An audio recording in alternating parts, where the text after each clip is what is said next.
Hello मेरे 11th class के प्यारे प्यारे स्टूडेंट्स, कैसे हैं आप सभी। उम्मीद करता हूँ आप सभी अच्छे होंगे और आप लोग अपनी स्टडी का, अपनी फैमिली का और अपनी फिटनेस का बहुत ही अच्छे से ख्याल रख रहे होंगे। तो आज की इस वीडियो में हम करने वाले हैं 11th class political science mid term, जो कि अभी आपका होने वाला है 25 तारीख को है मिड टर्म का एग्जाम आपका पॉलिटिकल साइंस का। उसके लिए देखने वाले हैं most important question with answer. ठीक है, ऐसे क्वेश्चन आपको बता दूंगा जो कि हर बार रिपीट होते हैं, बार बार रिपीट होते रहते हैं मिड टर्म के एग्जाम में, फाइनल टर्म के एग्जाम में रिपीट होते हैं क्वेश्चंस। तो सबसे पहले भाई सिलेबस देख लेते हैं। हमारे मिड टर्म में कुल मिलाकर 6 चैप्टर आ रहे हैं ना। संविधान क्यों और कैसे आपका पहला चैप्टर है, भारतीय संविधान में अधिकार दूसरा चैप्टर आपके सिलेबस में आ रहा है, तीसरा है चुनाव और प्रतिनिधित्व, चौथा है कार्यपालिका, पांचवा है विधायिका और छठा है न्यायपालिका। अब सिलेबस मैंने आप लोगों को क्यों बताया, सिलेबस मैंने इसलिए बताया क्योंकि 11th क्लास में बहुत सारे ऐसे स्टूडेंट होंगे जिनको अभी तक सिलेबस भी मालूम नहीं होगा भाई, है ना। क्योंकि यार 11th क्लास में आपका एडमिशन ही होता है जुलाई में, है ना। जुलाई का महीना निकला, अगस्त का निकला और सीधा 2 महीने बाद एग्जाम हो जाते हैं। अभी तो बहुत सारे बच्चों ने हो सकता है बुक भी ना खरीदा हो, कुछ पढ़ा भी ना हो। तो ये वीडियो आप लोगों के लिए बहुत ज़्यादा इंपॉर्टेंट होने वाला है, क्योंकि इस वीडियो को आप देखेंगे तो आप उन क्वेश्चंस को कर लेंगे जो कि मैंने आपको पहले ही बोल दिया कि रिपीट होते रहते हैं। और इसके अलावा भाई चैप्टर की वीडियो को जरूर देख लेना।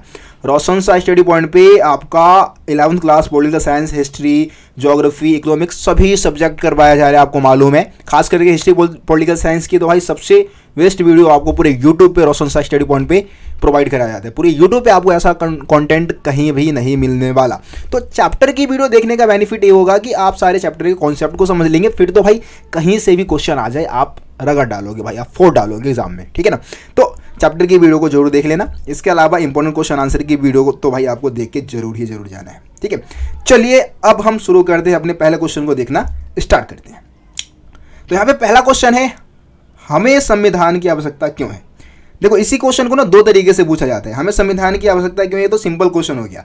अब अगला क्वेश्चन है कि एक सभ्य समाज के निर्माण में संविधान की महत्वपूर्ण भूमिका होती है, सब विस्तार समझाइए। देखिए अगर कहीं भी कोई सभ्य समाज बनेगा तो उसके लिए नियम कायदे कानून होने चाहिए। बिना नियम कायदे कानून के आप सभ्य समाज की स्थापना नहीं कर सकते। मान लो कि यार नियम नहीं होगा तो चोर, अगर कोई चोर चोरी करता है तो उसके लिए क्या सजा होना चाहिए, कोई मर्डर करता है उसके लिए क्या सजा होना चाहिए, कोई मतलब नियम लिखा ही नहीं होगा। तो इसलिए संविधान चाहिए, एक लिखित नियमों का दस्तावेज हमें चाहिए जिसके माध्यम से देश को चलाया जाएगा, ठीक है। तो संविधान की जरूरत क्या है, संविधान की आवश्यकता क्या है, इन दोनों ही क्वेश्चन में हमें सेम आंसर बताना है। तो देखिए देश में शासन व्यवस्था चलाने के लिए हमें संविधान की जरूरत होती है, पहला पॉइंट तो ये बताएंगे। दूसरा, हमें संविधान की आवश्यकता इसलिए पड़ती है क्योंकि देश में कानून व्यवस्था संविधान द्वारा ही बनाई जाती है। जितने भी कानून, जितने भी नियम बनाए जाते हैं वो संविधान के द्वारा ही बनाए गए हैं, है ना।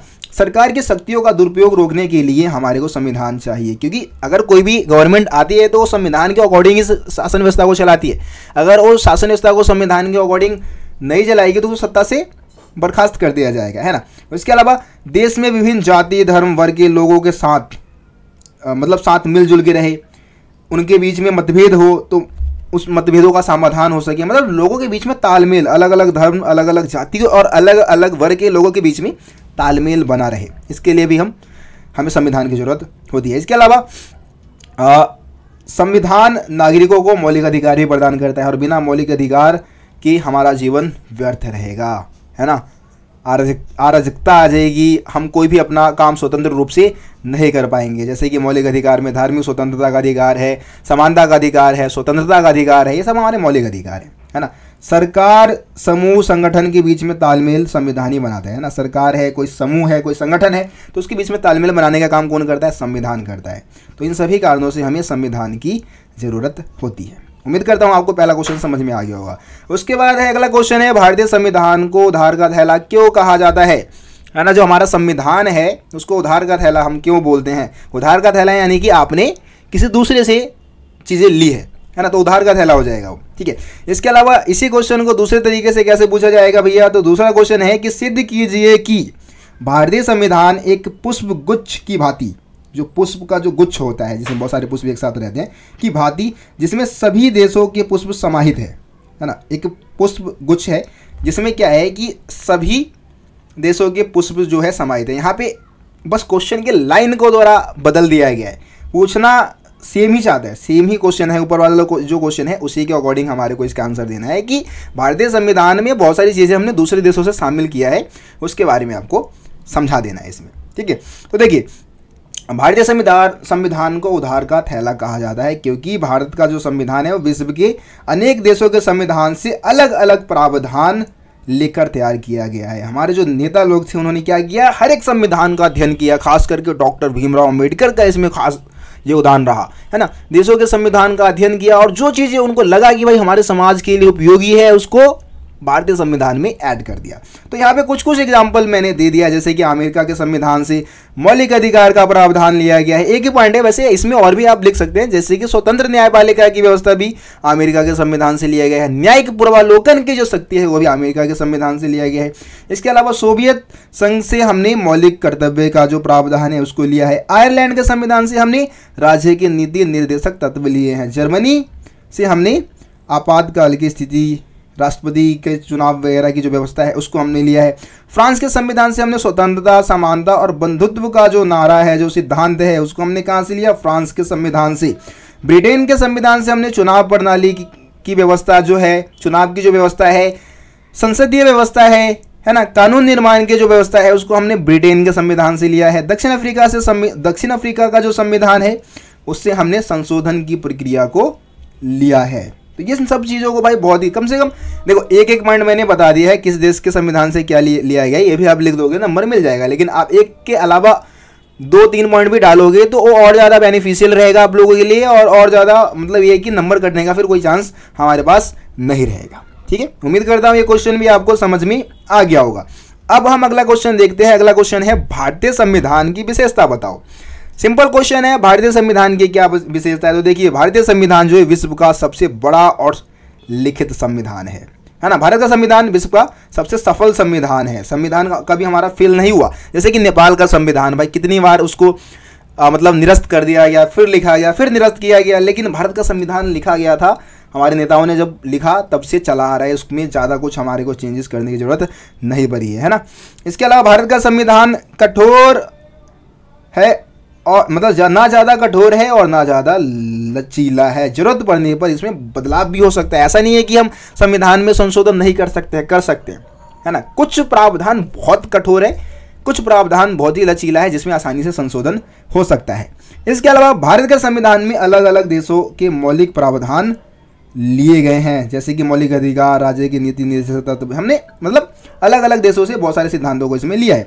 भारतीय संविधान में संसदीय शासन व्यवस्था स्थापित की गई है, मतलब हमारे संविधान में संसदीय शासन व्यवस्था का प्रावधान किया गया है। भारतीय संविधान में एकल नागरिकता का वर्णन किया गया है, यानी कि हम सब इंडिया के नागरिक है भाई, है ना। एकल नागरिकता की व्यवस्था की गई है। इसके अलावा सार्वभौमिक व मताधिकार व स्वतंत्र निष्पक्ष प्रणाली का वर्णन किया गया है। निर्वाचन प्रणाली होगा, वैसे निष्पक्ष यहाँ पे गलत होगा, स्वतंत्र निर्वाचन प्रणाली है ना। भारत में सभी लोगों को मौलिक अधिकार कह रहा हूँ, सार्वभौमिक वयस्क मताधिकार का जो अधिकार है वो दिया गया है, यानी कि आप 18 या उससे ज़्यादा वर्ष के एज के अगर है, चाहे वो महिला है चाहे पुरुष है, किसी भी जाति, किसी भी धर्म, किसी भी वर्ग का है, उसको वोट डालने का हक है ना। और एक स्वतंत्र चुनाव आयुक्त का भी गठन किया गया है जो कि भारत में चुनाव करवाता है। इसके अलावा भारतीय संविधान में मौलिक अधिकार व मौलिक कर्तव्यों का भी वर्णन किया गया है। मौलिक अधिकार हमारे को संविधान ने दिया है, मौलिक कर्तव्यों का भी जिक्र संविधान में किया गया है। इसके अलावा भारतीय संविधान में न्यायपालिका को स्वतंत्रता दी गई है, यानी कि एक स्वतंत्र न्यायपालिका की स्थापना की गई है। ठीक है, ये भारतीय संविधान की विशेषता में 9 पॉइंट आप बताएंगे। 6 नंबर में क्वेश्चन आ जाता है भाई, तो आप इसको अच्छे से जरूर करके जाए। अगला क्वेश्चन देखते हैं। अगला क्वेश्चन है, मौलिक अधिकार की रक्षा के लिए न्यायपालिका द्वारा जारी की जाने वाली रीट के बारे में बताइए। ठीक है, मतलब हमारे मौलिक अधिकार आपको पता है 6 मौलिक अधिकार है, और 6 मौलिक अधिकार में सबसे ज़्यादा महत्वपूर्ण जो है वो संवैधानिक उपचारों का अधिकार है ना, जो कि 6ठा मौलिक अधिकार है। और संवैधानिक उपचारों के अधिकार के तहत न्यायपालिका क्या करती है, हमारे मौलिक अधिकारों को बचाने के लिए, मौलिक अधिकारों की रक्षा के लिए कुछ रीट जारी करती है। उन सभी रीटों के बारे में हम अभी इस क्वेश्चन में समझने वाले हैं, रीटों के बारे में हम जानने वाले हैं। तो देखिए, न्यायपालिका अनेक प्रकार के विशेष आदेश जारी करती है जिसे परमादेश यानी कि रीट कहा जाता है। एक तरीके से ये न्यायालय का आदेश होता है ना, अपने से नीचे वाले न्यायालयों के लिए या फिर जो नीचे के जो अधिकारी होते हैं उनके लिए ये रीट जारी किया जाता है। जिसमें सबसे पहला है बंदी प्रत्यक्षीकरण।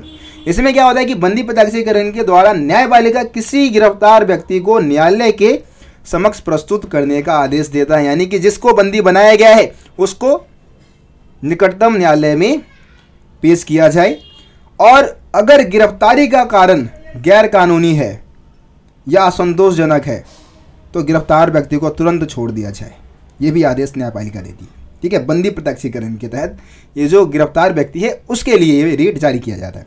उसके बाद है परमादेश। परमादेश क्या होता है? इस आदेश को तब जारी किया जाता है जब न्यायालय को लगता है कि सार्वजनिक पद पर बैठा जो अधिकारी है वो कानूनी और संवैधानिक दायित्वों का पालन ठीक से नहीं कर रहा है। मतलब जो अधिकारी है ना, जो सरकारी पद पर बैठा हुआ है वो सही से अपने कर्तव्यों का निर्वहन नहीं कर रहा है, तब परमादेश जारी कर देती है न्यायपालिका, है ना, और उसको आदेश देती है कि वो भाई सही ढंग से काम करे, है ना, अपने ढंग में रहे, नहीं तो अच्छा नहीं होगा उसके लिए। ये आदेश होता है।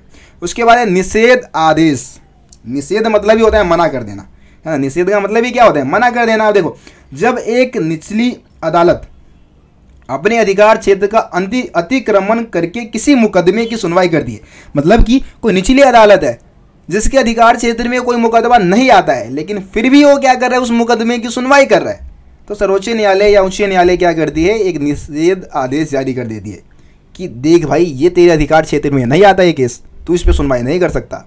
ठीक है, तो इस तरीके से आप निषेध आदेश को समझ सकते हैं। आगे है अधिकार परीक्षा। जब किसी व्यक्ति को ऐसे पद पर नियुक्त किया जाता है जिस पर उसका कोई कानूनी हक नहीं है, तब न्यायपालिका अधिकार परीक्षा आदेश के द्वारा उसके पद को निरस्त कर देता है। मतलब कि किसी व्यक्ति के अंदर योग्यता नहीं है किसी पद पे रहने की, उस पद के काबिल नहीं है ना, न्यायपालिका को ये बात पता लगा तो उसने अधिकार परीक्षा जारी करके उसको उस पद से हटा देगा। उसके बाद है उत्प्रेक्षा रीट। इसमें क्या होता है कि जब कोई निचली अदालत द्वारा सरकारी अधिकारी द्वारा बिना अधिकार के कोई कार्य किया जाता है तो न्यायालय उसके समक्ष विचारहीन मामले को उससे लेकर उत्प्रेक्षा द्वारा उसे ऊपर की अदालत या अधिकारी को हस्तांतरित कर देता है। अब इसको मैं समझाता हूँ। देखो, कोई निचली अदालत है, ठीक है, या फिर कोई छोटा अधिकारी है, अब ऐसे काम को कर रहा है जो उसके अधिकार क्षेत्र में नहीं है, तो न्यायपालिका क्या करेगी? केस को या उस मुद्दे को लेकर ऊपरी अदालत को सौंप देगी, या फिर ऊपरी जो अधिकारी होगा उसको हस्तांतरित कर देगी, ट्रांसफ़र कर देगी। ये होता है उत्प्रेक्षा रीट। ठीक है, तो ये 5 रीट जारी कर दिए न्यायपालिका हमारे मौलिक अधिकार की रक्षा के लिए। उम्मीद करता हूँ आपको यार ये समझ में आ गया होगा। ठीक है, चलिए आगे बढ़ते हैं। अगला क्वेश्चन है शोषण के विरुद्ध अधिकार से आप क्या समझते हैं? तो हमारे 6 मौलिक अधिकार में से जो तीसरा मौलिक अधिकार है वो शोषण के विरुद्ध का मौलिक अधिकार है ना। इसके अंतर्गत क्या, देखिए, शोषण के विरुद्ध अधिकार के अंतर्गत 14 वर्ष से कम आयु के बच्चों से श्रम कार्य करवाना दंडनीय अपराध है। अगर 14 वर्ष से कम आयु का कोई बालक है, उससे आप काम करवा रहे हो, श्रम करवा रहे हो, है ना, मजदूरी करवा रहे हो उससे, तो ये गैर कानूनी है भाई। जबरन श्रम के लिए किसी को मजबूर नहीं किया जा सकता। जबरन, अगर कोई मजदूर है, कोई व्यक्ति है, वो कोई काम नहीं करना चाहता है तो उससे आप जबरन मजदूरी नहीं करवा सकते, वो बंधुआ मजदूरी की कैटेगरी में आ जाता है। ठीक है, बाल मजदूर नहीं करानी चाहिए, बाल मजदूरी आप नहीं करवा सकते, वो ऊपर हमने बात कर लिया। दास प्रथा, यानी कि आप किसी को गुलाम बना के नहीं रख सकते। जैसे पुराने समय में क्या होता था कि भाई गुलाम होते थे, इंसान के जीवन पर उसके मालिक का पूरा हक होता था, मालिक जैसा बोलता था वैसा करता था। मालिक कहता था खाएगा तो खा लेता था, पानी पी ले तो पी लेगा, अगर मालिक नहीं देगा खाना तो नहीं खाएगा भाई। पूरे तरीके से, मतलब पूरी तरीके से उसके जीवन पर मालिक का हक होता था दास व्यवस्था में। ठीक है, लेकिन दास व्यवस्था अब खत्म कर दिया गया है। मनुष्य का क्रय विक्रय है, बंधुआ मजदूरी है, इन सब चीज़ों पर रोक लगाया गया है। कौन से मौलिक अधिकार के तहत? शोषण के विरुद्ध के मौलिक अधिकार के तहत। ठीक है, ये हो गया आपका शोषण के विरुद्ध का मौलिक अधिकार। उम्मीद करता हूँ आपको ये भी समझ में आ गया होगा भाई। अगर अभी तक आप लोगों ने इस वीडियो को लाइक नहीं किया है, मैं यार कभी भी लाइक करने के लिए बोलता नहीं, लेकिन एफर्ट्स लग रहा है यार। गर्मी में वीडियो बना रहा हूँ, पंखा बंद कर रखा है, एसी भी घर में नहीं है, लेकिन फिर भी आप लोगों के लिए वीडियो बना रहा हूँ, तो यार कर दो भाई। बिल्कुल गीला हो चुका हूँ, अब कैसे दिखाऊँ मैं यार। फेस वीडियो तो मैं बनाता ही बहुत कम बनाता हूँ, लेकिन बिल्कुल गीला हो चुका हूँ, लेकिन फिर भी आप लोगों के लिए वीडियो बना रहा हूँ। तो वीडियो को यार लाइक कर देना यार, लाइक कर दो कि मज़ा आ जाएगा। इसके अलावा कमेंट कर देना और शेयर भी कर देना। ठीक है, चलिए अगला क्वेश्चन देखते हैं। भारतीय संविधान में वर्णित मौलिक अधिकारों का वर्णन कीजिए। हमारे भारतीय संविधान में कितने प्रकार के मौलिक अधिकारों का वर्णन किया गया है उसके बारे में बताना है। थोड़ा थोड़ा देखो, अगर 6 नंबर में क्वेश्चन आता है ना, अगर 3 नंबर में आएगा तो बस आप नाम लिख देना, चलेगा। लेकिन 6 नंबर में आ गया तो भाई आप थोड़ा थोड़ा इन मौलिक अधिकारों के बारे में ही बताते हुए चलना, ठीक है। देखो 6 मौलिक अधिकार है। पहला मौलिक अधिकार है समानता का अधिकार। इसका वर्णन अनुच्छेद 14 से लेकर 18 में किया गया है। समानता के मौलिक अधिकार के अंतर्गत सब बराबर है, कानून के सामने सब बराबर है और कानून से सभी को बराबर न्याय प्राप्त करने का हक है ना।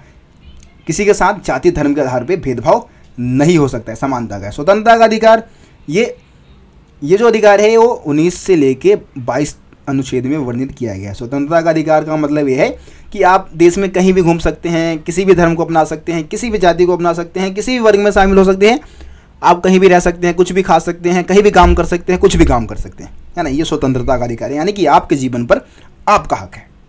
उसके बाद है शोषण के विरुद्ध अधिकार, जो कि हमने ऊपर बात कर लिया था। इसका वर्णन 30 से लेकर 24 अनुच्छेद में किया गया है, जिसमें बंधुआ मजदूरी, बाल मजदूरी, इन सब चीज़ों के ऊपर पाबंदी लगा दिया गया है। आप किसी मनुष्य का क्रय विक्रय नहीं करेंगे, गुलाम बना के नहीं रख सकते उसको, है ना, ये है। उसके बाद है धार्मिक स्वतंत्रता का अधिकार, जो कि आपका 25 से लेकर 28 में वर्णित किया गया है। यानी कि आप किसी भी धर्म को मान सकते हैं, ठीक है, आप उसको अपना सकते हैं, उसका प्रचार प्रसार कर सकते हैं, तो ये भी आपको हक है। इसके अलावा सांस्कृतिक तथा शिक्षा संबंधित अधिकार, है ना, आप किसी भी संस्कृति को फॉलो कर सकते हैं। इसके अलावा ये खास करके अल्पसंख्यकों के लिए कि भाई अल्पसंख्यक अपने खुद के स्कूल कॉलेज खुलवा सकते हैं, अपनी भाषा में शिक्षा प्राप्त कर सकते हैं, तो ये इसका वर्णन 29 से लेकर 31 में किया गया है। उसके बाद संवैधानिक उपचारों का अधिकार, ये सभी मौलिक अधिकारों का बाप है। बाप किस मतलब बाप इसलिए बोल रहा हूँ क्योंकि ये सभी मौलिक अधिकारों की रक्षा करता है ना। ये है तभी ये ऊपर के जो मौलिक अधिकार आपको दिख रहे हैं ना, जिंदा है। अगर ये नहीं होगा ना तो इनकी भी बैंड बच जाएगी, है ना। अब मान लो आपके किसी भी मौलिक अधिकार का उल्लंघन होगा तो आप न्यायालय जाओगे ना। अब न्यायालय जाने का भी तो कोई अधिकार होना चाहिए आपके पास, तो वो अधिकार है संवैधानिक उपचारों का अधिकार। इस अधिकार के तहत ही आप न्यायालय में जाओगे। आपके किसी भी मौलिक अधिकार का उल्लंघन होगा, आप सीधा न्यायालय में जाओगे, न्यायालय का दरवाजा खटखटाओगे। तो उसके तहत आपको पता है कि न्यायपालिका हमारे मौलिक अधिकार के लिए संवैधानिक उपचारों के अधिकार के तहत ही 5 रिट जारी करती है, जिसके बारे में हमने ऊपर समझा था, ठीक है। उम्मीद करता हूँ ये 6 मौलिक अधिकार भी आप लोग समझ चुके होंगे। आगे बढ़ते हैं। अगला क्वेश्चन है मौलिक कर्तव्यों से आप क्या समझते हैं, वर्णन कीजिए। अब भाई अधिकार की बात तो हम सब करते हैं कि भाई हमें ये अधिकार मिलना चाहिए, हमें ये अधिकार मिलना चाहिए, लेकिन कर्तव्य की बात कौन करता है? कर्तव्य भी तो भाई होना चाहिए ना आपका, अपने देश के प्रति, अपने समाज के प्रति, ठीक है। तो हमारे संविधान में कर्तव्यों का भी वर्णन किया गया है। देखो पढ़ देता हूँ, मैं रीड कर देता हूँ। कर्तव्य समाज में रहते हुए व्यक्ति को जो कोई कार्य दूसरे लोगों के लाभ व समाज के कल्याण के लिए इच्छा ना होते हुए भी करना पड़े, उसे कर्तव्य कहते हैं, ठीक है ना। आपकी इच्छा नहीं है लेकिन आपको समाज के, दूसरे लोगों के लाभ के लिए, समाज के कल्याण के लिए आपको काम करना होगा, ठीक है।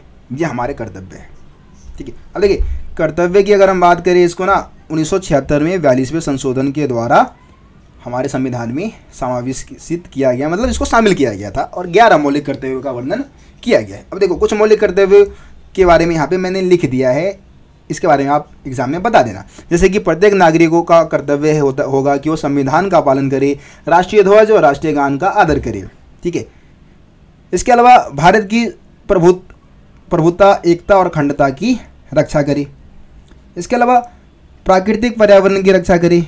भारत में सभी लोगों में और सभी नागरिकों में भाईचारा बढ़ाने का प्रयत्न करें। ये नहीं कि भाई हिंदू मुसलमानों को लड़ा दिया, इधर जाति धर्म के आधार पर लड़ा दिया, ये चीज़ नहीं भाई, ये एक अच्छे नागरिक की खासियत नहीं है, ये आपका कर्तव्य नहीं है, है ना। आप लोगों के बीच में भाईचारे की भावना बढ़ाइए। माता पिता का संरक्षण द्वारा 9 से 19 वर्ष के बच्चे हेतु निःशुल्क शिक्षा का प्रावधान, ये भी कर्तव्य है आपका कि भाई अगर कोई बच्चा है जो नहीं पढ़ सकता है, उसके माँ बाप नहीं पढ़ा सकते हैं, आप उठा सकते हैं उसकी जिम्मेदारी। माता पिता को खास करके ऐसे जिम्मेदारी तो उठाना ही चाहिए भाई, ये चीज़, ठीक है। देश की रक्षा करना, ये तो भाई सबसे महत्वपूर्ण जिम्मेदारी है। जब देश ही नहीं होगा तो हमारे अधिकार, हमने जो इतना कुछ बनाया है, इतना डेवलपमेंट किया है, हमने कुछ किसी काम का नहीं है। जब हमारा देश ही हमारे हाथों में नहीं है, हमारा देश ही सुरक्षित नहीं है, तो देश की रक्षा करना तो भाई हर एक, बस फौजी भाई जो हमारे बॉर्डर पे खड़े रहते हैं ना, उनकी जिम्मेदारी नहीं हमारे देश की रक्षा करना, बल्कि हम आम नागरिकों की जिम्मेदारी है हमारे देश की रक्षा करना। मान लो अगर दिल्ली पे एकदम से हमला हो जाए किसी बाहरी देश द्वारा, तो हम सब की जिम्मेदारी बनती है कि हम सब हथियार उठाए, है ना, हम सब लड़े उसमें, अपने दुश्मनों को हराए। ऐसा नहीं है कि बस हमारे जो फौजी भाई हो ही हमारी रक्षा करेंगे, ठीक है। तो देश की रक्षा करना भी हमारा एक महत्वपूर्ण कर्तव्य है। चलिए आगे बढ़ते हैं। अगला क्वेश्चन है प्रत्यक्ष लोकतंत्र और अप्रत्यक्ष लोकतंत्र में अंतर बताइए। अच्छा जी, देखिए प्रत्यक्ष मतलब डायरेक्ट जो होता है, डायरेक्ट डेमोक्रेसी होता है, एक इनडायरेक्ट होता है। तो दोनों में क्या अंतर है? देखिए प्रत्यक्ष लोकतंत्र का सबसे अच्छा उदाहरण यूनान नगर का है। मतलब यूनान आपको पता है यूरोप में एक देश है जिसको हम ग्रीस के नाम से भी जानते हैं। यहीं से प्रत्यक्ष लोकतंत्र की शुरुआत हुई थी, जिसमें क्या होता था कि सभा बुलाई जाती थी, लोगों की सभा बुलाई जाती थी और जो भी फैसले लेने होते थे वहाँ पे सभी, जो यूनान में एक एथेंस नगर था, वहाँ पे सभी, एथेंस की मैं बात कर रहा हूँ, तो वहाँ पे सभी लोग एक साथ इकट्ठे होते थे और जो भी फैसला लेना होता था वो मिलजुल के लेते थे, ठीक है। मतलब कि सरकार के फैसले में सभी लोगों का योगदान होता था, ठीक है। या फिर अगर किसी व्यक्ति को चुनना है तो उसके लिए सभी लोग प्रत्यक्ष रूप से क्या करते थे, हाथ खड़ा करते थे और उस तरीके से ये व्यवस्था काम करता था। जहां जनता एक स्थान पर प्रत्यक्ष रूप से एकत्रित होकर हाथ उठाकर दैनिक कार्यों के फैसले पर सरकार चलाने में भाग लेते थे। मतलब सरकार चलाने में आम लोग भाग लेते थे डायरेक्ट रूप से भाई सीधा कोई भी पॉलिसी अगर लेके आना है तो सब वोट करेंगे उस पर, है ना। इस तरीके के लोकतंत्र को प्रत्यक्ष लोकतंत्र कहते हैं क्योंकि जनता प्रतिनिधि सीधे रूप से चुनती है, अपने प्रतिनिधि को सीधे रूप से ग्राउंड में इकट्ठा हो गए, खुले मैदान में इकट्ठा हो गए चुन रही है। लेकिन अप्रत्यक्ष लोकतंत्र में क्या होता है, अब आधुनिक विशाल जनसंख्या वाले राष्ट्र की हम बात करें तो इतनी ज़्यादा आबादी है, इतने ज़्यादा लोग हैं, इतने विशाल का ये देश है, तो यहाँ पे क्या लोकतंत्र, प्रत्यक्ष लोकतंत्र चल सकता है? हम क्या उम्मीद कर सकते हैं कि भाई एक ग्राउंड में हम सब इकट्ठे हो जाए और हम मोदी जी को चुन ले? नहीं हो सकता, है ना। तो हम क्या करेंगे, इनडायरेक्टली रूप से हम वोट देंगे, है ना, और उसके बाद हम अपने नेता को चुनेंगे और वो नेता हमारे लिए कानून बनाएगा। हम कानून बनाने में या फैसले लेने में हम सीधे तौर पे क्या कर रहे हैं, सहयोग नहीं दे रहे हैं, बल्कि हमारे द्वारा चुने हुए जो प्रतिनिधि है वो हमारे लिए कानून बना रहे हैं, हमारे लिए फैसले ले रहे हैं, है ना। हम डायरेक्टली रूप से हम कोई कानून बनाने में अपना हिस्सेदारी नहीं दिखा रहे हैं। तो आम जनता प्रत्यक्ष रूप से एक स्थान पर एकत्रित होकर सीधे सरकार की कार्यवाही में भाग नहीं ले सकती, इसलिए अपने प्रतिनिधियों को भेजकर सरकार में अपनी उपस्थिति दर्ज करवाई जाती है। इस तरीके के लोकतंत्र को अप्रत्यक्ष लोकतंत्र कहते हैं। इसमें जनता अपने प्रतिनिधि सीधे रूप से चुनती है, मतलब प्रतिनिधि को हम चुन लेते हैं और वो हमारे लिए कानून बनाते हैं, ठीक है। ये है इसमें। अब हम सार्वभौमिक वयस्क मताधिकार की बात कर लेते हैं। सार्वभौमिक वयस्क मताधिकार क्या है भाई? देखिए, किसी जाति, धर्म, लिंग या क्षेत्र के भेदभाव के, बिना किसी भेदभाव के, कहने का मतलब है कि बिना किसी भेदभाव के 18 वर्ष से ऊपर आयु वर्ग के नागरिकों को मत देने का अधिकार, यानी कि वोट डालने का जो अधिकार है, उसी को हम सार्वभौमिक वयस्क मताधिकार कहते हैं, ठीक है। ये हो गया आपका। आगे बढ़ते हैं। अनुच्छेद 324(1) के माध्यम से किसकी स्थापना की गई है? तो इसके माध्यम से भारत में निर्वाचन आयोग की स्थापना की गई है, ठीक है ना। चुनाव आयोग की स्थापना की गई है जो कि भारत में सभी प्रकार के चुनाव को करवाने की जिम्मेदारी उठाता है। अगला क्वेश्चन है, भारत में चुनाव आयुक्त की नियुक्ति कौन करता है? तो भाई भारत में चुनाव आयुक्त की नियुक्ति राष्ट्रपति करता है। अगला क्वेश्चन है, देश के प्रथम चुनाव आयुक्त कौन थे? ठीक है, तो सुकुमार सेन भारत के प्रथम चुनाव आयुक्त थे, निर्वाचन आयुक्त थे। अगला क्वेश्चन है, परिसीमन आयोग से आप क्या समझते हैं? इसका गठन कौन करता है? तो देखिए, चुनाव आयोग के साथ काम करने वाला एक संस्था है, निर्वाचन क्षेत्र की सीमा तय करने की इसकी जिम्मेदारी होती है। जो परिसीमन आयोग है उसका मेन काम क्या है? चुनाव क्षेत्र का सीमा तय करना, है ना, तथा आरक्षित निर्वाचन क्षेत्रों का निर्धारण करना कि भाई कौन सा निर्वाचन क्षेत्र किसके लिए आरक्षित है, उसका निर्धारण करना भी इसका काम है ना। परिसीमन आयोग के अध्यक्ष का जो गठन है या परिसीमन आयोग का जो गठन है वो राष्ट्रपति के द्वारा किया जाता है। राष्ट्रपति इसका गठन करती है, ठीक है, मतलब राष्ट्रपति जी इसका गठन करते हैं। आगे बढ़ते हैं, अगला क्वेश्चन है, सार्वभौमिक वयस्क मताधिकार के 4 महत्व लिखिए। तो सार्वभौमिक वयस्क मताधिकार का मतलब आपको मालूम है, 18 वर्ष से या उससे अधिक आयु के वर्ग के जो लोग हैं सभी को बिना धर्म जाति के भेद के वोट डालने का अधिकार सार्वभौमिक वयस्क मताधिकार कहलाता है। अब इसका महत्व, पहला महत्व क्या है कि भाई सार्वभौमिक वयस्क मताधिकार से जन प्रभुसत्ता सिद्धांत लागू होता है, मतलब कि आम लोग सत्ता में कहीं ना कहीं हिस्सेदारी दिखाते हैं। यह लोकतांत्रिक सिद्धांत की अनुरूप है, ये लोकतंत्र को बढ़ावा देता है। इसके अलावा व्यक्ति के विकास के लिए भी आवश्यक है। किसी के साथ भेदभाव ना हो भाई, किसी को ऐसा ना लगे कि भाई हम नीचे जाति के हैं या हम मतलब समाज में दबे हुए हैं, हम गरीब हैं तो हमें वोट डालने का अधिकार नहीं दिया गया है ना, ये भावना उत्पन्न नहीं होगा। तो व्यक्ति के विकास के लिए भी जरूरी है। इसमें राजनीति, इससे क्या होता है, राजनीतिक जागरूकता आती है लोगों के बीच में, लोगों के अंदर राजनीतिक जागरूकता बढ़ती है। अगला क्वेश्चन मोस्ट इंपॉर्टेंट क्वेश्चन है भाई, निर्वाचन आयोग के प्रमुख कार्यों का वर्णन कीजिए। अब निर्वाचन आयोग के प्रमुख काम क्या होते हैं भाई, देखो सबसे पहले मतदाता सूची तैयार करना, यानी कि जो भी मत देने वाले, जो वोट डालने वाले लोग हैं उनकी सूची तैयार किया जाएगा, उसमें सबका नाम दर्ज किया जाएगा। तो ये काम किसका है, निर्वाचन आयोग का, चुनाव आयोग का। चुनाव की तिथि तय करना, यानी कि किस डेट को चुनाव होगा ये भी तय करना। चुनाव का निरीक्षण करना, यानी कि समय समय पे जहाँ भी चुनाव हो रहा है उसका निरीक्षण करना, सही से चुनाव चल रहा है कि नहीं चल रहा, इस चीज़ को देखना है ना। चुनाव परिणाम जारी करना, यानी कि चुनाव का रिजल्ट घोषित करने की जिम्मेदारी भी चुनाव आयोग का ही होता है। ठीक है, ये हो गया आपका।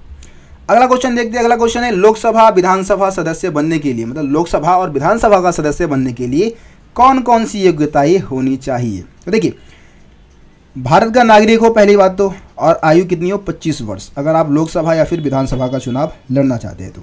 किसी सरकारी पद पर ना हो, कोई सरकारी नौकरी आप ना कर रहे हो। इसके अलावा पागल और दिवालिया ना हो। पागल तो समझते हैं, दिवालिया का मतलब होता है आप मतलब कर्ज में डूबे ना हो, कर्ज में भी, या फिर आप बैंक के पैसे वगैरह बहुत सारे ले रखे हो और आप उसको सधा नहीं रहे हो, तो इसको हम दिवालिया भी बोलते हैं। ठीक है ना, तो पागल और दिवालिया नहीं होना चाहिए। आगे बढ़ते हैं।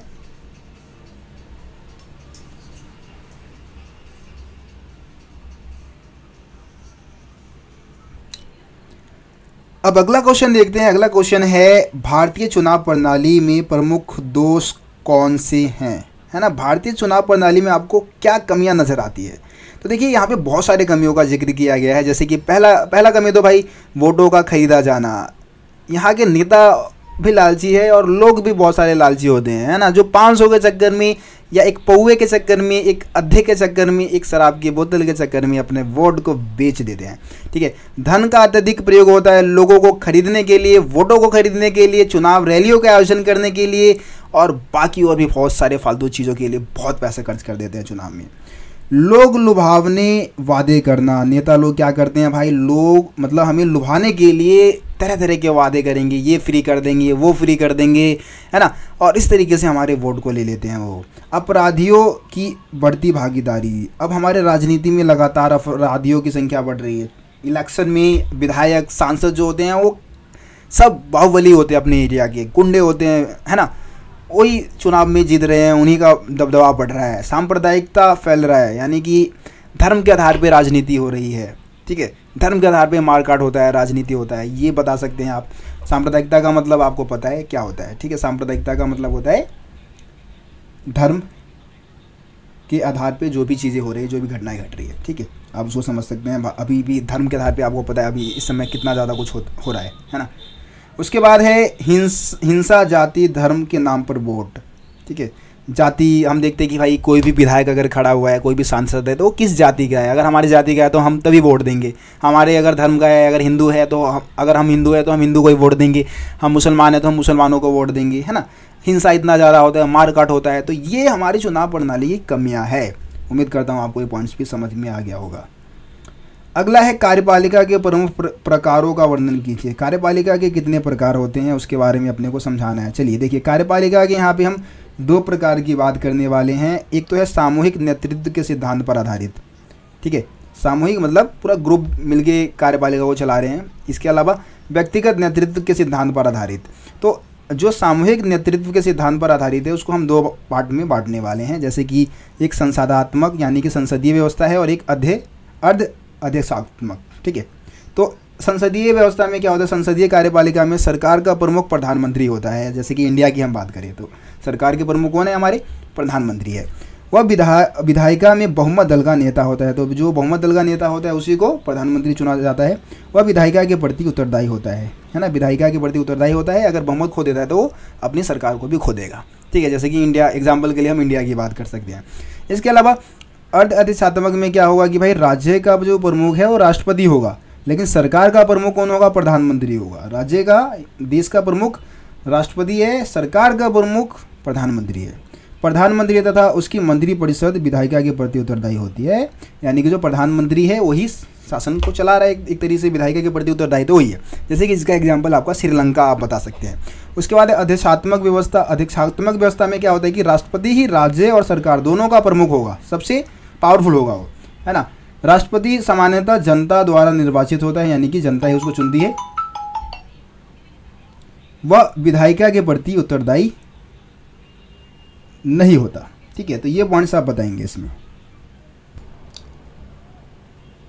अब अगला क्वेश्चन देखते हैं। अगला क्वेश्चन है प्रधानमंत्री की शक्तियों का वर्णन कीजिए, ठीक है। तो इसमें हमें प्रधानमंत्री की शक्तियों के बारे में बताना है, उसके पावर्स के बारे में बताना है। देखिए यहाँ पे हम सारे पॉइंट्स देख लेते हैं, हेडिंग है वैसे, लेकिन आपको समझ में सब कुछ आ जाएगा। जैसे कि पहला पॉइंट है मंत्रालयों का आवंटन, है ना। प्रधानमंत्री क्या करता है, अपने मंत्रियों के बीच में मंत्रालयों का आवंटन करता है कि भाई किस मंत्री को कौन सा मंत्रालय देना है, किसको वित्त मंत्रालय देना है, किसको परिवहन मंत्रालय देना है ना। ये सब डिसाइड कौन करेगा, प्रधानमंत्री करेगा। बहुमत दल का नेता होता है ना। जो बहुमत दल का नेता होता है वो कौन होता है, प्रधानमंत्री होता है हमारा। इसके अलावा अधिकारी वर्ग पर आधिपत्य। जितने भी अधिकारी होते हैं, जो सिविल सर्वेंट होते हैं, IAS IPS, उनके ऊपर किसका नियंत्रण होता है, प्रधानमंत्री का होता है। इसके अलावा सरकार की केंद्रीय धुरी होता है ना। सरकार का सबसे प्रमुख चेहरा कौन होता है, प्रधानमंत्री होता है। यहाँ पे हम प्रधानमंत्री की बात कर रहे हैं, राष्ट्रपति अगर मैंने बोल दिया होगा तो उसके लिए माफ़ी चाहूँगा। इसके अलावा राष्ट्रपति तथा संसद के बीच में सेतु का काम करता है। दोनों के बीच में जो रिलेशन बनाता है वो यही बनाता है, यानी कि मंत्रियों के जो मतलब फैसले हैं या जो भी बातें हैं वो राष्ट्रपति तक पहुंचाने का काम प्रधानमंत्री कहीं ना कहीं करता है। इसके अलावा विदेशी यात्रा, अंतर्राष्ट्रीय सम्मेलनों में राष्ट्र का नेतृत्व करता है। जितने भी विदेशी यात्रा होगा, दूसरे देशों के साथ जो रिलेशन बनाएगा, है ना, अंतर्राष्ट्रीय सम्मेलनों में भाग लेगा, वो कौन लेगा, प्रधानमंत्री लेता है। ये भी पावर उसी के पास है। इसके अलावा मंत्रिपरिषदों पर नियंत्रण रखता है। इसके अलावा विभिन्न विभागों में तालमेल स्थापित करता है। जितने भी विभाग होते हैं सरकार के, उनके बीच में तालमेल बनाना, संतुलन बनाने का जिम्मेदारी भी इसी का होता है। मीडिया तक पहुंच होता है। जो भी बातें रखना चाहता है, अगर अपने पार्टी की तरफ से रखता है तो प्रधानमंत्री ही होता है, सबसे पहला चेहरा वही है। तो मीडिया में वही आता है, वही अपने पार्टी की बातों को, अपने सरकार की बातों को रखता है, ठीक है। इसके अलावा मंत्रिपरिषद को अपध्वस्त करना, ये भी इसी के पास अधिकार है कि वो जब चाहे मंत्रिपरिषद को ख़त्म कर सकता है, बर्खास्त मतलब ख़त्म कर सकता है, कहने का मतलब ये। तो ये सारे पावर्स है प्रधानमंत्री के। अगला क्वेश्चन देखते हैं, विधायिका क्या है। देखिए संघ की जो विधायिका है उसको संसद कहा जाता है, और ये जो बनता है वो राज्यसभा और लोकसभा दोनों को मिलाकर बनता है, विधायिका का गठन होता है, यानी कि संसद का गठन होता है। और राज्य की जो विधायिका है उसको हम क्या बोलते हैं, विधान मंडल बोलते हैं, ठीक है, जहाँ से विधायक वगैरह चुने जाते हैं। और जो संसद में जो होते हैं वो सांसद होते हैं, ठीक है। इसके अलावा मतलब सांसद के अलावा राज्यसभा के सदस्य भी होते हैं, ये भी मैं बताना चाहता था आपको। आगे देखते हैं हमें संसद की ज़रूरत क्यों है, संसद की आवश्यकता क्या है हमारे को। तो देखिए यह संपूर्ण राजनीतिक प्रक्रिया का केंद्र बिंदु है। जितनी भी राजनीति है या फिर राजनीतिक नीतियाँ बन रही है वो संसद के माध्यम से ही बनती है। इसके अलावा विधायिका का प्रतिनिधियों का जनता के प्रति उत्तरदायी सुनिश्चित करती है। यह वास्तव में प्रतिनिधि लोकतंत्र का आधार है। मतलब कि हमारे जो बातें हैं, यानी कि जनप्रतिनिधि जो है वो जनता की उत्तरदायित्व को कहाँ सुनिश्चित करते हैं, संसद में करते हैं, ठीक है। इसके अलावा यह वाद विवाद का सबसे बेहतर मंच है, ठीक है। जितने भी विचार विमर्श होते हैं, विवाद होते हैं, वो कहाँ होते हैं, संसद में होते हैं, है ना। सारे फैसले संसद में ही लिए जाते हैं सरकार के। तो ये पॉइंट्स आप बताएंगे। उसके बाद है हमें 2 सदनों की आवश्यकता क्यों है, ठीक है। 2 सदनों की आवश्यकता क्या है हमारे को। जैसे कि आपको पता है कि संसद के 2 सदन हैं, लोकसभा और राज्यसभा। तो ये 2 सदन क्यों बनाए गए, ठीक है। अब देखिए आंसर को पढ़ते हैं हम। विविधताओं से पूर्ण बड़े देश प्राय द्विसदनात्मक राष्ट्रीय विधायिका चाहते हैं। यानी कि जो बड़े देश है ना, विशालकाय देश, उनके यहाँ पे इसी व्यवस्था को अपनाया जाता है। 2 सदन वाली जो विधायिका है उसको अपनाया जाता है, ताकि वे अपने समाज के सभी वर्ग और देश के सभी क्षेत्रों का समुचित प्रतिनिधित्व दे सके, ठीक है। मतलब कि जितने भी समाज में लोग हैं, जो देश में लोग हैं, उस सब का प्रतिनिधित्व हो सके तथा जनता में अधिकतम आवश्यकताओं की पूर्ति हो सके। द्विसदनात्मक विधायिका का एक और लाभ यह है कि संसद के प्रत्येक निर्णय पर दूसरे सदन में पुनर्विचार हो सकता है। यानी कि लोकसभा से कोई बिल अगर पास हो गया तो उसको राज्यसभा में दोबारा से उस पर हम विचार विमर्श कर सकते हैं। एक सदन द्वारा लिए गए प्रत्येक फैसले दूसरे सदन के निर्णय के लिए भेजा जाता है। इसका मतलब है कि प्रत्येक विधि और नीति पर दो बार विचार हो जाता है। मतलब जितनी भी नीति है, जितने भी फैसले है, उस पर दो बार विचार हो सकता है। यदि एक सदन जल्दबाजी में कोई निर्णय लेता है तो दूसरे सदन में बहस के दौरान उस पर पुनर्विचार करना संभव होता है। यानी कि दोबारा से उस पर पुनर्विचार करके हम संशोधन उसमें कर सकते हैं। ये पॉइंट्स आप इसमें बताएंगे। उसके बाद अगला क्वेश्चन है, राज्यसभा का सदस्य बनने के लिए किन किन योग्यताओं की आवश्यकता होती है। तो राज्यसभा का सदस्य बनने के लिए भाई भारत का नागरिक होना चाहिए, ठीक है, 30 वर्ष की आयु होना चाहिए। इसके अलावा निर्वाचन जो होता है एकल संक्रमणीय अनुपातिक प्रणाली के द्वारा होता है। 1951 के जनप्रतिनिधि कानून के अनुसार राज्यसभा और लोकसभा के उम्मीदवारों का नाम किसी न किसी संसदीय निर्वाचन क्षेत्र में पंजीकृत आवश्यक है। मतलब जो संसदीय निर्वाचन क्षेत्र है उसमें उसका नाम क्या हो, दर्ज हो, पंजीकृत हो। उसके बाद है राज्यसभा की रचना बताना है आपको। राज्यसभा की रचना कैसे हुआ है, ठीक है। तो भारतीय संसद ऊपरी सदन जो है, भारतीय संसद का जो ऊपरी सदन है उसको हम क्या बोलते हैं, राज्यसभा बोलते हैं। इसके 250 सदस्य होते हैं, जिसमें से 12 जो है वो राष्ट्रपति द्वारा मनोनीत किए जाते हैं और 228 जो है 228 कह रहा हूँ 238 जो है वो अप्रत्यक्ष निर्वाचन द्वारा चुने जाते हैं, एकल संक्रमणीय अनुपातिक विधि के द्वारा, आपको पता है ना। इसका जो निर्वाचन है वो कितने वर्ष के लिए होता है, 6 वर्ष के लिए होता है। राज्यसभा के जो है राज्यसभा वो एक स्थायी सदन है, यानी कि इसको कभी भंग नहीं किया जा सकता है। लोकसभा को भंग किया जा सकता है, राज्यसभा को नहीं, है ना। प्रत्येक 2 वर्ष में इसके 1/3 सदस्यों का चुनाव होता है ना। मनोनीत सदस्य जो है वो साहित्यिक, विज्ञान, कला के क्षेत्र से आते हैं। तो ये पॉइंट्स भी आप इसमें बता देंगे। देखो अगला क्वेश्चन है, संसद के क्या कार्य है। ये इंपॉर्टेंट है, इसलिए मैं आपको बता रहा हूँ। संसद के प्रमुख कार्य हमें बताने हैं। तो विधायी कामकाज, है ना। संसद पूरे देश के किसी भी भाग के लिए कानून का निर्माण करता है। विधायी कामकाज में कानून बनाने संबंधी जो भी कामकाज है वो संसद ही करता है ना। कानून को एक तरीके से स्वीकृति भी वहीं पे मिलती है। कार्यपालिका पर नियंत्रण, संसद का सबसे महत्वपूर्ण काम है कार्यपालिका पर उसका नियंत्रण निर्धारित करना, है ना। अधिकार क्षेत्र में उसको सीमित रखना, ठीक है। जनता के प्रति उसका उत्तरदायी सुनिश्चित करना, ये एक तरीके से संसद का कार्य है। वित्तीय कार्य की अगर हम बात करें तो संसद की वित्तीय शक्तियाँ उसके सरकार के कार्यों के लिए धन उपलब्ध कराने का अधिकार देता है कि भाई सरकार को कितना धन दिया जाएगा काम के लिए। सरकार को अपने द्वारा खर्च किए गए धन का ब्यौरा तथा अनुमानित आय का लेखा जोखा संसद को सौंपना पड़ता है कि भाई कितना उसका आय है और कितना खर्च वो कर रहा है। संसद यह भी सुनिश्चित करती है कि सरकार ना तो गलत खर्च करे और ना ही ज़्यादा खर्च करे। संसद यह सब बजट और वार्षिक वित्तीय वक्तव्य के माध्यम से कर लेती है। इसके अलावा प्रतिनिधि संसद के देश के विभिन्न क्षेत्र के सामाजिक और आर्थिक और धार्मिक समूह के अलग अलग विचारों का प्रतिनिधित्व करती है। आप संसद में देखेंगे कि अलग अलग क्षेत्र से यहाँ पे सांसद जो होते हैं या फिर जो आपके राज्यसभा के सदस्य होते हैं वो आपको नज़र आ जाएंगे। तो सबका प्रतिनिधित्व हो जाता है। बहस का मंच है, हर एक मुद्दे पे हर एक कोई भी बिल आता है, कोई भी अमेंडमेंट आता है तो भी खुल के मतलब यहाँ पे विचार विमर्श होता है। इसके अलावा संवैधानिक कार्य, संसद के पास ही अधिकार होता है कि वो संविधान में संशोधन कर सकता है। संसद के दोनों सदनों की संवैधानिक शक्तियाँ समान है। प्रत्येक संविधान संशोधन का सदन के दोनों सदनों द्वारा एक विशेष बहुमत से पारित होता है। यानी कि संविधान में अगर कोई संशोधन हमें करना है तो वो भी संसद के माध्यम से ही होगा और दोनों सदनों को बराबर अधिकार दिए गए। निर्वाचित संबंधित कार्य, है ना, निर्वाचन संबंधित कार्य भी है, जैसे कि चुनाव संबंधित कुछ कार्य है, जैसे कि राष्ट्रपति उपराष्ट्रपति का चुनाव भी संसद ही करवाती है। संसद के जो सदस्य है वो उसमें पार्टिसिपेट करते हैं, है ना।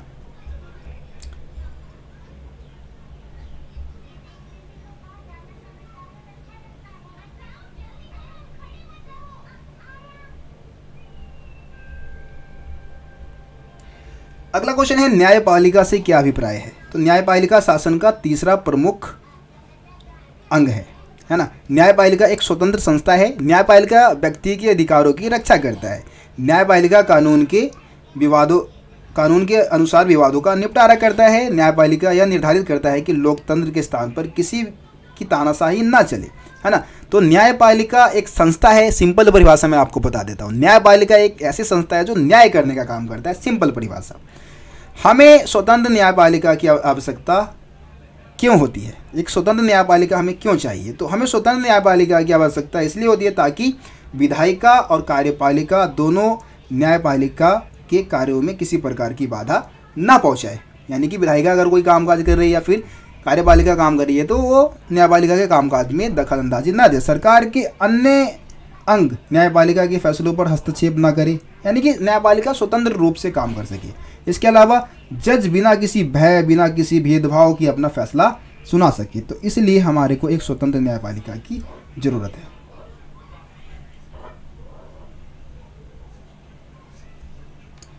अगला क्वेश्चन है, सर्वोच्च न्यायालय के क्षेत्राधिकारों का वर्णन कीजिए। सर्वोच्च न्यायालय के क्षेत्राधिकार कौन से हैं? तो मौलिक क्षेत्राधिकार पहला है, जिसमें केंद्र और राज्यों के बीच का जो विवाद है उसका निपटारा ये करती है, जो कि मौलिक क्षेत्राधिकार में आ जाता है। उसके बाद रीट संबंधित क्षेत्राधिकार है, मतलब रीट जारी करती है, जिसके तहत मौलिक अधिकारों का संरक्षण, राष्ट्रपति उपराष्ट्रपति के चुनाव संबंधित विवाद को सुलझाने का काम करती है। अपीलीय क्षेत्राधिकार है, जिसमें दीवानी, फौजदारी व संवैधानिक सवालों से जुड़े अधीनस्थ न्यायालय के मुकदमों पर अपील सुनाना, ये भी इसका अपीलीय क्षेत्राधिकार है, जिसमें मतलब नीचे के जो न्यायालय है उसके मुकदमों पर सुनवाई वो कर सकती है। सलाहकार, जनहित के मामले तथा कानून के मसलों पर राष्ट्रपति को सलाह देने का भी अधिकार न्यायपालिका को है। ठीक है। विशेषाधिकार, किसी भी भारतीय अदालत के दिए गए फैसले पर स्पेशल लाइव पिटीशन के तहत अपील पर सुनवाई करने का भी हक मतलब इसके अधिकार क्षेत्र में आ जाता है। ठीक है। तो ये सारे पॉइंट्स आप किसमें बता देंगे? सर्वोच्च न्यायालय के क्षेत्राधिकार में। उसके बाद है सर्वोच्च न्यायालय के पिरामिड नुमा संरचना का वर्णन कीजिए, है ना। अगर हम सर्वोच्च न्यायालय मतलब सर्वोच्च न्यायालय कह रहा हूँ, न्यायपालिका के पिरामिड नुमा संरचना का वर्णन कीजिए। अब आप अगर न्यायपालिका को उसके पावर के अकॉर्डिंग हम दिखाएंगे तो सबसे ऊपर सर्वोच्च न्यायालय है ना, जो कि सबसे प्रमुख है ना। इसके अलावा सर्वोच्च न्यायालय के नीचे आपका उच्च न्यायालय आ जाता है, उच्च न्यायालय के नीचे आपका जिला न्यायालय, और जिला के नीचे जो ग्रामीण स्तर पे छोटे सबसे छोटे जो है अधीनस्थ न्यायालय भी होते हैं। ठीक है, जो 4-5-10 गाँव को मिला के मतलब बना होता है। तो ये अधीनस्थ न्यायालय हो गया हमारा सबसे निचला जो न्यायालय होता है, सबसे ऊपरी सर्वोच्च न्यायालय। तो इस तरीके से एक पिरामिड के रूप में इसकी संरचना बन जाती है। उसके बाद सर्वोच्च न्यायालय के कार्य बताइए। देखिए, सर्वोच्च न्यायालय के प्रमुख कार्य क्या है? तो इसके फैसले सभी अदालतों को मान्य होते हैं, क्योंकि ये सर्वोच्च है भाई, सुप्रीम है सबसे, है ना। इसके अलावा यह उच्च न्यायालय के न्यायाधीशों का तबादला कर सकता है, मतलब ट्रांसफ़र कर सकता है उनका। ठीक है, जो उच्च न्यायालय है उसके न्यायाधीशों का। यह किसी अदालत का मुकदमा अपने पास मंगवा सकता है। मुकदमा किसी भी अदालत में चल रहा है उसको अपने पास मंगवाने का हक रखता है सर्वोच्च न्यायालय। यह किसी एक न्यायालय में चल रहे मुकदमे को दूसरे न्यायालय में भिजवा सकता है, ट्रांसफ़र करवा सकता है केस को। ठीक है, ये हो गया आपका। उसके बाद वैसे उच्च न्यायालय के कार्य भी बता रखे हैं, इनमें से ज़्यादा सर्वोच्च न्यायालय ज़्यादा इंपॉर्टेंट हो गया आपका। ठीक है, जिला न्यायालय है आपका, अधीनस्थ न्यायालय है, इसके बारे में आप लोग पढ़ लेना, आसान है। अगला जो क्वेश्चन देखते हैं हम, अगला क्वेश्चन है न्यायिक पूर्वालोकन से क्या अभिप्राय है? तो न्यायिक पूर्वालोकन का अर्थ है सर्वोच्च न्यायालय किसी भी कानून की संवैधानिकता की जांच कर सकता है। मतलब कोई भी कानून बनाए गए हैं तो वो संवैधानिक है या नहीं है उसकी जांच कर सकता है। अगर यह संविधान के प्रावधानों के विपरीत है, मतलब सरकार ने कोई कानून बनाया है जो कि संविधान के प्रावधानों के विपरीत है, तो उसको असंवैधानिक या गैर संवैधानिक घोषित कर सकता है उस कानून को न्यायपालिका, न्यायिक पूर्वालोकन के पावर के तहत। केंद्र तथा राज्यों के संबंधों के मामले में भी सर्वोच्च न्यायालय न्यायिक पूर्वालोकन की शक्तियों का प्रयोग कर सकता है। न्यायपालिका विधायिका द्वारा पारित कानूनों की और संवैधानिकता की संविधान की व्याख्या करती है तथा प्रभावशाली ढंग से संविधान की रक्षा करती है। तो न्यायपालिका में आप बेसिकली आप इतना बता दें कि न्यायपालिका मतलब न्यायिक पूर्वालोकन, थोड़ा गर्मी की वजह से ना दिमाग काम नहीं कर रहा है। ठीक है, देखो मैं सही से समझाता हूँ, पहले मैं अपने दिमाग को ठंडा कर लूँ।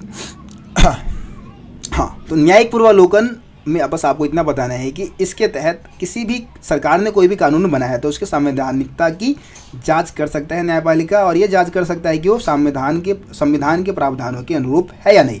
अगर नहीं होगा तो उसको गैर संवैधानिक घोषित कर सकता है। उसके बाद है न्यायिक सक्रियता से क्या अभिप्राय है, या इसमें हम इसको जनहित याचिका भी बोलते हैं, है ना। जनहित याचिका से आप क्या समझते हैं, या फिर न्यायिक सक्रियता वाला क्वेश्चन आ जाए, एक ही बात है। तो न्यायिक सक्रियता या फिर जनहित याचिका न्यायपालिका के क्षेत्र, मतलब न्यायपालिका के क्षेत्र में क्रांतिकारी परिवर्तन कर दिया है। न्याय के क्षेत्र में एक तरीके से क्रांतिकारी परिवर्तन इसने किया है। भारत में न्यायिक सक्रियता का मुख्य साधन जनहित याचिका है।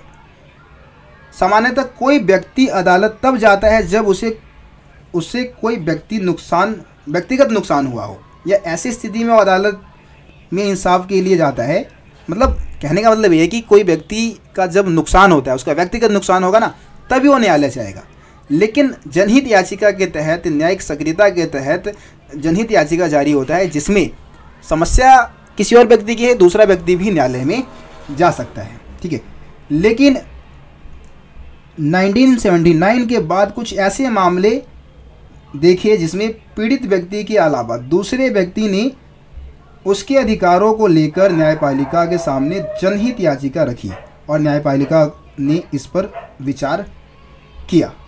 इसके बाद जनहित याचिका की बाढ़ आ गई। बहुत सारे स्वयंसेवी संगठन जन सेवा की भावना से लोगों की रक्षा के लिए जनहित याचिका दायर की, ठीक है। तो जनहित याचिका है वो गरीब लोगों के भलाई के लिए भी है ना, सामाजिक कल्याण को भी बढ़ावा दे सकता है।